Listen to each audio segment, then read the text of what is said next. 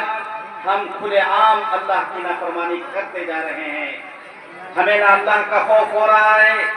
نہ ہمیں اللہ کے رسول صلی اللہ علیہ وسلم کی احادیث، تعلیمات اور شریعت کی تعلیمات کے بارے میں ہمیں فکر مند ہے۔ لہذا ہمیں ان ساری باتوں پر غور کرنے کی ضرورت ہے۔